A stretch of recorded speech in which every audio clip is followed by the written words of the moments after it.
Different parts of Airbus aircraft are transported using a special cargo plane known as the Beluga. But imagine this. When it comes to the world's largest passenger aircraft, the Airbus A380, moving its massive sections by any airplane becomes absolutely impossible. No cargo plane ever built has the capacity to fit this palace-like jet inside it. So how are the enormous components of the A380, which are manufactured across various parts of Europe, delivered to Airbus's main assembly unit? Welcome to True Journey Studio YouTube channel. Viewers, Airbus is a European aircraft manufacturing company that produces nearly 1,000 airplanes every year, supplying them to airlines worldwide. On average, that's 3 new aircraft produced every single day. An incredible feat by any standard. But how exactly are these planes built? That's a story of its own. The real question here is, how are the different parts produced in separate regions of Europe brought together in Toulouse, France, where Airbus's main assembly line operates? To achieve this, Airbus relies on one of the most complex logistics systems in the world. A seamless network connecting sea, river, land, and air transportation routes. Each aircraft's components are made in different European countries, and all are gathered in one location to create a massive, beautifully engineered plane. This process is far from ordinary. It's the product of decades of unmatched engineering excellence and logistical planning. Back in the 1960s, leading European nations like France, Germany, Spain, and the United Kingdom united under a shared vision to rival the American aircraft giant Boeing. Their mission was to form a partnership capable of building large commercial aircraft. However, the alliance faced a major challenge. Airbus's 11 production sites were spread across different European countries. Each site specialized in a specific component of the aircraft. For instance, in Hamburg, Germany, the tail sections are produced. In Saint-Nazaire, France, the central compartment and nose section are built. Broughton, England, manufactures the wings, while Cadiz, Spain, houses the tail assembly facilities. Once all these factories finish their respective parts, a new and complex challenge arises. Transporting these enormous sections, some as large as a football field, to Toulouse, France, where the aircraft comes together. Initially, when Airbus's production demand was relatively low, trucks and ships were used for transportation. But this process was extremely slow, taking months for delivery. As demand grew, such long delays became a serious obstacle, especially when Airbus needed to roll out 3 planes every day. To overcome this, Airbus came up with an innovative idea. In the Arctic Ocean lives a unique whale whose echoing voice sounds like a song, the beluga whale. Drawing inspiration from this magnificent creature, Airbus introduced a new cargo aircraft in 1994, naming it the Beluga. The Beluga was purpose-built exclusively for transporting large and heavy aircraft components. It possesses extraordinary features that ordinary cargo planes simply don't have. In terms of size and capacity, the Beluga measures 56 meters, 184 feet in length, longer than an Olympic-sized swimming pool, and stands 17 meters, 56 feet tall, about the height of a 7-story building.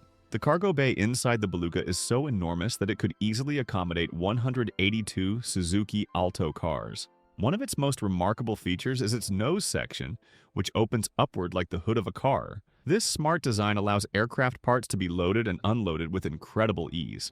For example, a pair of Airbus A380 wings, each stretching 32 meters in length, fits comfortably inside the Beluga's fuselage. The price of just one pair of these wings is around 40 million euros. That's why even the slightest mishap during loading or unloading could lead to massive financial losses.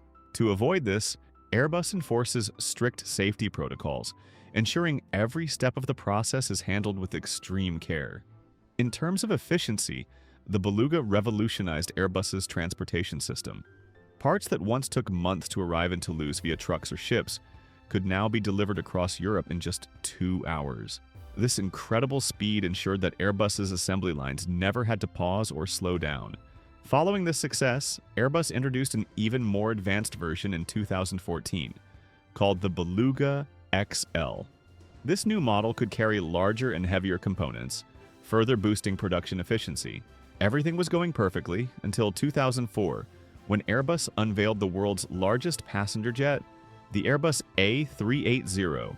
The A380's fuselage alone stands 8.4 meters tall, while its wingspan near the fuselage reaches 16 meters. The problem was that the Beluga XL's cargo hold was only 7.5 meters high, making it physically impossible to fit either the A380's fuselage or wings inside. It's important to understand that while the fuselage can be built in multiple sections and later joined together, wings cannot. Wings are constructed in one continuous piece because they house fuel tanks, hydraulic lines, and endure tremendous structural stress during flight. Building them in a single piece ensures both safety and durability, preventing fuel leaks or structural weakness. To transport the enormous A380 components across Europe to Toulouse, Airbus initially considered designing a Beluga XL. However, this idea was quickly abandoned due to several major challenges. Developing such a plane would require a complete redesign, engine upgrades, and billions of euros in investment. Moreover, since the A380's demand was relatively limited, and only a few airlines could operate such a massive aircraft, building a new cargo plane for it simply wasn't practical. This forced Airbus to look for an entirely new solution. Thus began the story of the Super Convoy, a groundbreaking transport system that relies on land, river, and sea routes. Airbus designed special roll-on to roll-off ro-ro ships specifically for this purpose. These vessels allow giant aircraft parts to be rolled directly on and off using wheeled platforms, eliminating the need for cranes and reducing handling risks. One of these specialized ships is called the City of Hamburg. It measures 126 meters in length and 20 meters in width, with a cargo capacity nearly 5 times larger than the Beluga XL. From the port of Hamburg, Germany, huge Airbus sections are carefully rolled onto the ship using advanced rolling platforms. The ship then embarks on a 1,600-kilometer journey to Saint-Nazaire, France. However, the route is far from smooth sailing. The North Sea is infamous for its violent storms and waves, reaching up to 5 meters high. Even a slight jolt that dents a 40 million euro wing could mean rebuilding it from scratch. To avoid such catastrophic losses, the ship's captain and crew inspect all cargo chains every 4 hours, while onboard cameras monitor the cargo around the clock. This constant vigilance ensures that not even the smallest amount of damage goes unnoticed during the voyage. Once the ship arrives at Saint-Nazaire port, the massive aircraft components are carefully unloaded and transferred onto specially designed barges. These barges are built to navigate the Garonne River, transporting the parts all the way to Bordeaux, France. However, this stage presents one of the most challenging obstacles of the entire journey, the Pont de Pierre Bridge, which spans the Garonne River. Built in 1810, this 500-meter-long bridge has arches of varying sizes, and only arch number 9 is wide enough, about 19 meters, to allow the barge to pass through. Even then, there are only a few inches of clearance on either side. While the width itself is tight but manageable, the height of the bridge arches poses a much greater challenge because it depends on the water level of the river. Although this section of the Garonne is nearly 60 kilometers from the Atlantic Ocean, the water level still rises and falls with the ocean tides. Under normal conditions, the river's water level remains high, making it impossible for the barges to pass beneath the bridge. But every 12 hours, there comes a brief 3-minute window during low tide when the water level drops just enough for passage. If the captain misses that short window, the entire super convoy must wait another 12 hours, delaying Airbus's entire production schedule. To overcome this, engineers fitted the barges with adjustable hydraulic platforms that can lower their height when needed, allowing safe passage even under the bridge's lowest arches. Though it may seem like a small technical detail, this ingenious system plays a vital role in keeping Airbus's massive logistics network running smoothly. After the river journey, it's time to move to land transport as the final 250 kilometers from Bordeaux to Toulouse still remain. This last stretch is handled by a super truck, about 50 meters long, powered by a 650 horsepower engine, and equipped with 96 wheels for perfect balance and load distribution. These gigantic trucks carry the enormous aircraft sections to Airbus's final assembly unit in Toulouse. But this land journey is far from simple.